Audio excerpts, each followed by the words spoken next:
নমস্কার। কেমন আছেন সকলে? প্রতি মুহূর্তে গ্রীষ্মের দাবদাহ যেভাবে বেড়ে চলেছে, তাতে ভালো থাকার কথাও নয়। তবুও নিজের ভালো থাকা আর সাথে সাথে পারিপার্শ্বিক সকলকে ভালো রাখার দায়িত্ব তো আমাদেরই। ভালো থাকাটাও জরুরি। যাই হোক, ঝটপট শুরু করে দিই এই সপ্তাহের গল্প। সুদীপ জোয়ারদারের লেখা লটারি। শুনে নেওয়া যাক এই সপ্তাহের গল্প। অনেকবার বলেছে ওর দরকার নেই, তবু ছেলেটা যেন আজ নাছোড় বান্দা। টিকিটের গোছা বাড়িয়ে ধরে বলেই চলেছে, কাটুন না কাকু, একটা নববর্ষ বাম্পার, কালই খেলা। এবার কি ধমক দিতে হবে ছেলেটাকে? লটারির টিকিট বিভাস কোনো কালেই কাটে না। এ ছেলেটা গাড়িতে নতুনও নয়, তাই ব্যাপারটা ওর অজানা থাকার কথাও নয়। তবু আজ এত মরিয়া কেন? বিভাস খুব যে অর্থবান তাও নয়, কিন্তু লটারি কেটে ভাগ্য ফেরাতে ও নারাজ। আর তাছাড়া এই নেশা বড় সর্বনাশা। বাবাকে দেখেছে এই নেশার খপ্পরে পড়ে মাইনের টাকা নয়-ছয় করতে। লটারির ব্যাপারে তাই সে বরাবরই খুব সতর্ক। এত করে বলছে যখন, নিয়েই নিন একটা। পাশে বসা আচ্চেনা সহযাত্রীটি বলে ওঠেন। বিভাস রেগে যায় ভদ্রলোকের কথা শুনে। উনি একটা কেটে নিয়েছেন বলে বিভাসকেও নিতে হবে নাকি? কোনো মতে মেজাজ সামলে বিভাস বলেছে, আমি লটারির টিকিট কাটি না দাদা। বছর 18 বয়স হবে ছেলেটার, এখনও সেভাবে দাড়ি গোঁফ ওঠেনি। এই বয়সেই কেমন রোজগারে নেমে পড়েছে, কে জানে, হয়তো বাধ্য হয়েই। কিন্তু নেমেই যখন পড়েছে, তখন আরও অর্থকরী কায়িক শ্রমিকের কাজ থাকতে লটারিতে কেন? বুঝতে পারে না বিভাস। ছেলেটা অবশ্য এখন চলে গেছে কম্পার্টমেন্টের অন্য দিকে। বিভাস তাকিয়ে দেখে একইভাবে অন্য যাত্রীদেরও টিকিট গচাতে চাইছে ছেলেটা। আগেও তো দেখেছে ওকে, এরকম তো করে না। আজ কি খুব তাড়া আছে ওর? খুব তাড়া? অন্য কাজের, অথবা বাড়ি ফেরার? তারার কথা মনে হতেই আরেকজনের ছবি চোখের সামনে ভেসে উঠল বিভাসের। সব কিছুতেই তাড়া ছিল ছেলেটার। খেতে বসে তাড়া, রাস্তা দিয়ে চলতে গিয়ে তাড়া, ওর সঙ্গে কখনো বাজারে গেলেও যেখানেও তাড়া। ওর মা বলতো, সব কাজ কি তুই ঘোড়ার জিন দিয়ে করিস? হাসতো ছেলেটা। পরীক্ষা আর পড়ার চাপ কি স্থির হতে দেয় আজকালকার ছেলেদের? বিভাস পার্সটা বার করে দেখে নিল অর্কর ছবিটা। প্রায় 1 বছর হতে চলল। এখনো ছবিটা দেখলেই মনে হয় এই বুঝি অর্ক হেসে উঠবে, হাত নাড়বে, বাবা বলে ডেকে উঠবে। দীর্ঘশ্বাস পড়ে বিভাসের। লটারিওয়ালা ছেলেটা এখনও রয়েছে কম্পার্টমেন্টে। ডাকবে কি? টিকিটটা কাটলে আবার পাশের সহযাত্রীটি চোখ সরু হয়ে যেতে পারে। উনি তো বিভাসের এখনকার মনের ঝাঁকুনিটা বুঝবেন না। মনে মনে হয়তো বলবেন, তখনও তো ঢঙের কী দরকার ছিল। তা যে যা বুঝুক, যা বলে বলুক। বিভাসর নীতির বিরুদ্ধে গিয়ে ডেকেই বসল ছেলেটাকে। দে, একটা বেছে দে। পাবো তো রে? স্মার্ট হতে হালকা হেসে একটু রসিকতাও করল। ছেলেটাও বেশ রসিক, পাল্টা দিল, গ্যারান্টি পাবেন, 1 কোটি না হলেও 100-200। কাকু, 3টে আছে, নিয়ে নিন না সব কটা। ছেলেটার গলায় অনুনয়। বাবা, এই বাইক কিনে দাও না। বুকটা বেজে উঠল এক ফেলে আসা পুরনো অনুনয়। 30 টাকা দিয়ে বিভাস টিকিট 3টেই নিয়ে নিল। সরকারি স্কুল হলে চৈত্র সংক্রান্তিতে ছুটি থাকতো, ওর বেসরকারি স্কুলের অত ছুটি খয়রাত নেই। আজকের দিনেও ইউনিট টেস্ট রেখেছে। আগামীকাল অবশ্য ছুটি। টিকিটটা পার্সে রেখে ঘড়ি দেখল বিভাস। ট্রেনটা আজ লেটে চলছে। 10:30 বেজে যাবে স্কুলে পৌঁছোতে। রাস্তায় জ্যামে পড়লে আরও দেরি। 10:45 স্কুলে ঢোকার নিয়ম। পারবে তো যেতে? বিভাস একটু টেনশনে পড়ল। সামনে দাঁড়িয়ে আছে বছর 20 এক তরুণী। একই সঙ্গে উঠেও বসার জায়গা পায়নি। দুটো সিটের মাঝে ঢুকলে অনেক সময় পাওয়া যায়, কিন্তু আজ পাবে কি?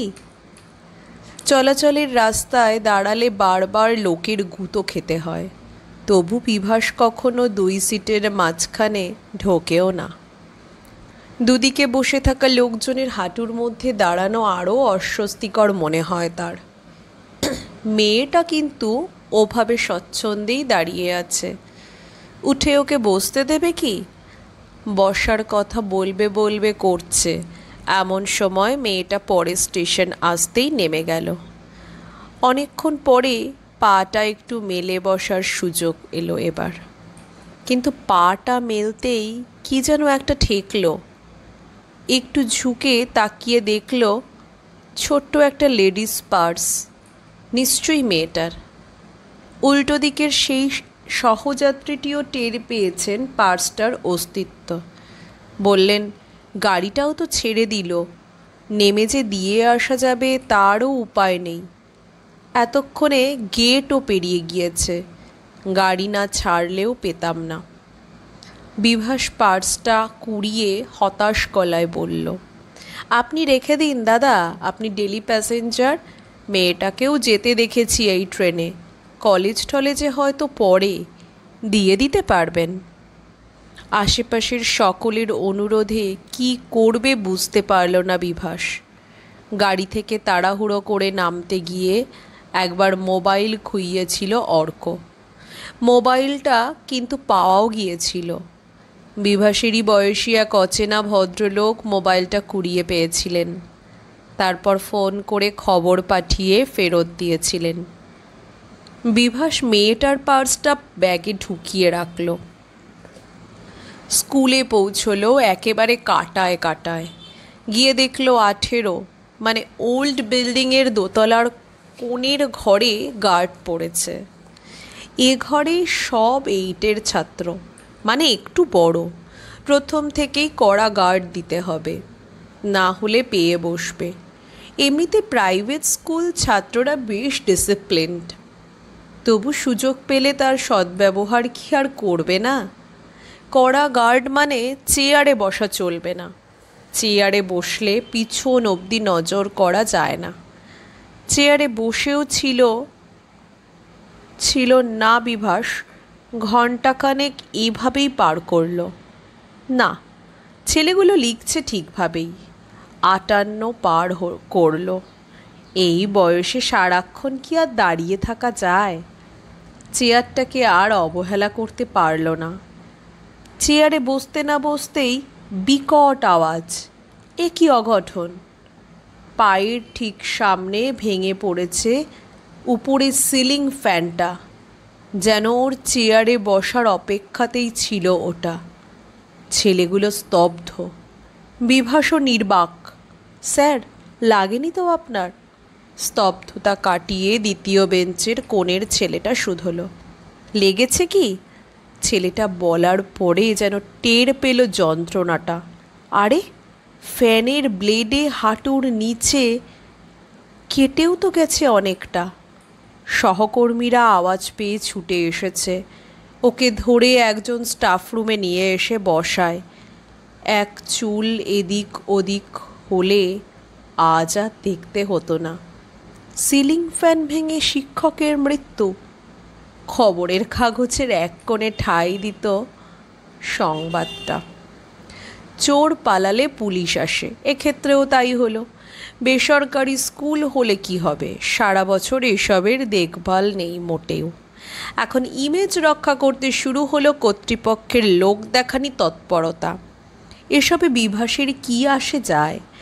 আজ কি হতে পারত সেটা ভেবেই ও শিউরে উঠছে। ফ্যানের ব্লেডে জখম পাটায় ওষুধ লাগিয়ে ব্যান্ডেজ করে দিয়েছে একজন। তীব্র না হলেও বেশ ব্যথা পায়ে। ট্রেনে যেতে পারবেন তো, নাকি গাড়ি ভাড়া করে দেব? প্রিন্সিপাল জিজ্ঞাসা করলেন। দরকার নেই, চলে যাব। বাড়িতে কি ফোন করেছেন? না, করিনি। আতঙ্কিত হবে খামোখা, গিয়েই বলবো। ট্রেনের দেরি নেই খুব একটা, পরীক্ষাও শেষ।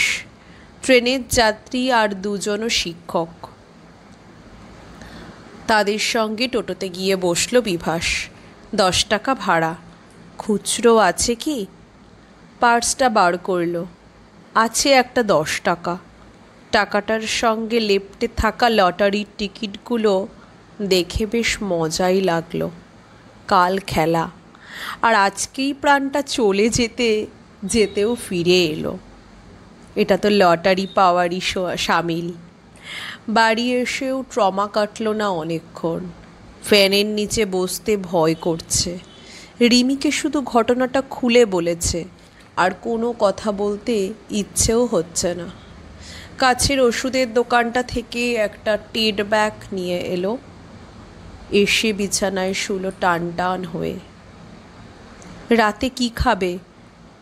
রিমি ঘরে উকি দিয়ে জিজ্ঞাসা করলো। যা খাই, রুটি। তুমি? আমি আজ আর কিছু খাবো না। রাতে কোনো দিন খাও, কোনো দিন খাও না, এভাবে শরীর নষ্ট করছো কেন?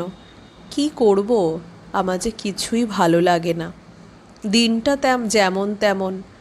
রাত্রি হলেই ওর সব স্মৃতি বুকের ওপর চেপে বসে। তুমি কেন যে ওকে সব কথা জানাতে গেলে? আমি ইচ্ছে করে কি জানিয়েছি? অনূর্ধ্ব 18-তে নির্বাচিত হয়েও ক্রিকেটের অত বড় সুযোগটা ফসকে যাচ্ছিল বার্থ সার্টিফিকেটে ডিজিটাল না থাকায়। ডিজিটাল করতে গিয়েই তো সব জেনে গেল। কিন্তু ওর যে এতে এত রিয়াকশান হবে তা সত্যিই বুঝতে পারিনি। সবই আমাদের কপাল। রিমির গলা বুজে এলো। বিভাসের লম্বা একটা শ্বাস পড়ল।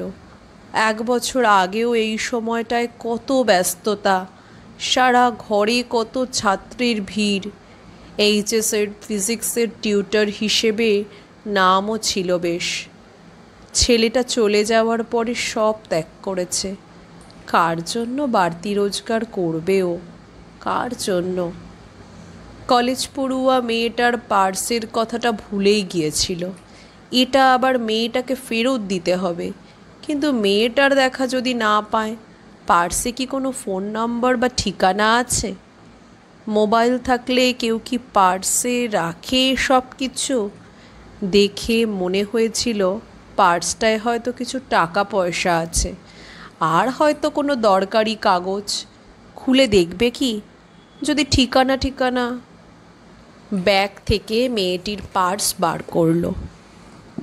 টাকা আছে, তবে বেশি নয়। গুনে দেখলো মাত্র 60 টাকা।